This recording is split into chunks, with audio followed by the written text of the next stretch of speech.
नमस्कार श्रोताओं, आप सुन रहे हैं जीवन के सत्य की खोज श्रीमद् भगवद गीता के साथ, जहां हर श्लोक खोलता है एक नया द्वार हमारे भीतर के योग, त्याग और आत्मा की पराकाष्ठा की ओर। आज हम प्रवेश कर रहे हैं गीता के एक अत्यंत दिव्य और रहस्यमय अध्याय में, जिसका नाम है पुरुषोत्तम योग।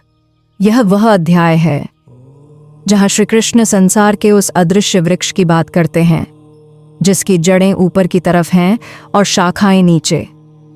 क्या आपने कभी ऐसा वृक्ष देखा है या कल्पना भी की है? शायद नहीं। तो चलिए इसे श्री कृष्ण की दृष्टि से देखते और समझते हैं। श्री कृष्ण ने अर्जुन से कहा, हे पार्थ, इस संसार को तुम उस विपरीत पीपल के वृक्ष के समान समझो, जिसकी जड़ ऊपर की ओर है, जैसे वह परमेश्वर में स्थित हो, और शाखाएं नीचे फैली हुई, जो दर्शाती है ब्रह्मा, देव, मनुष्य, तिर्यक योनियों के रूप में।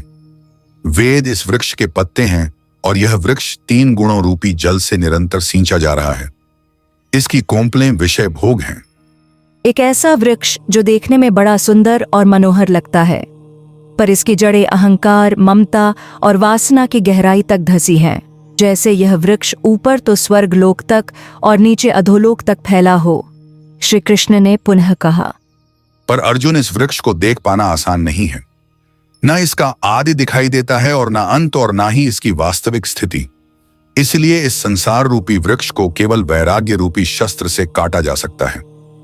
तभी तुम उस परम पद को प्राप्त कर सकते हो, जिसे पाने के बाद कोई लौटकर इस संसार में नहीं आता।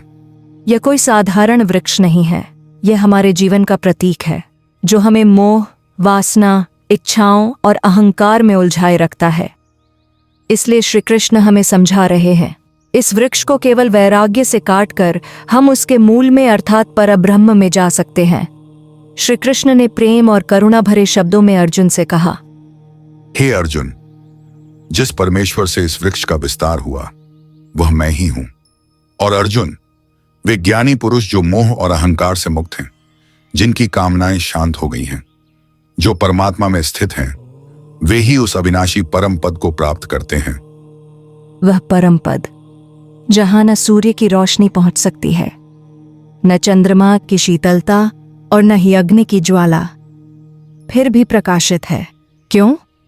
क्योंकि वही है श्री कृष्ण का परम धाम, जहां जाने वाला लौटता नहीं बल्कि उस परब्रह्म में लीन हो जाता है। श्री कृष्ण ने अर्जुन से कहना जारी रखा, अर्जुन, इस देह में स्थित जो जीवात्मा है वह मेरा ही अंश है। जैसे वायु गंध को स्थान से दूसरे स्थान पर ले जाती है, वैसे ही यह जीवात्मा देह को त्यागते समय अपने साथ मन और इंद्रियों को भी लेकर नए शरीर में प्रवेश करती है।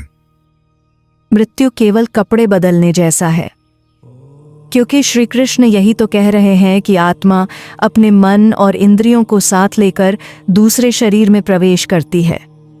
बिना रुके, बिना मिटे यही चक्र चलता रहता है। श्री कृष्ण ने फिर कहा, यह आत्मा कान, आंख, स्पर्श, जीभ, प्राण और मन के सहारे ही विषयों का सेवन करती है। कब तक? जब तक वह शरीर में स्थित होती है। अज्ञानी लोग इसे नहीं जानते, लेकिन जो ज्ञानी है वे उस आत्मा को तत्व से जानते हैं। वे जान जाते हैं कि शरीर बदलता रहता है, पर आत्मा नहीं, वह तो अमर है। क्या हमने कभी उस आत्मा को महसूस किया है जो न जन्मती है न मरती है? श्री कृष्ण आगे कहते हैं, कुछ लोग यज्ञ, उपासना, ध्यान और साधना करते हैं, पर यदि उनका अंतःकरण शुद्ध नहीं है तो वे भी आत्मा को नहीं पहचानते, जो तेज सूर्य में स्थित है, जिससे सारा संसार प्रकाशित होता है, जो चंद्रमा में मधुरता बनकर बहता है, जो अग्नि में जलता है। वह तेज मेरा ही स्वरूप है। मैं ही पृथ्वी में प्रवेश करके अपनी शक्ति से सब भूतों को धारण करता हूं। मैं अमृतमय चंद्रमा होकर वनस्पतियों को पुष्ट करता हूं। मैं ही सब प्राणियों के शरीर में प्राण और अपान के रूप में स्थित हूं, और मनुष्य के शरीर में भोजन को पचाने वाली अग्नि भी मैं ही हूं। तो यह शरीर जिसे हम अपना समझते हैं, उसके भीतर जो ऊर्जा चल रही है वह भी कृष्ण ही है। वे केवल बाहर नहीं, हमारे भीतर भी अंतर्यामी बनकर विराजमान हैं। श्री कृष्ण ने पुनः कहा, मैं ही सब प्राणियों के हृदय में स्थित हूं। मुझसे ही ज्ञान की स्मृति और विस्मृति होती है।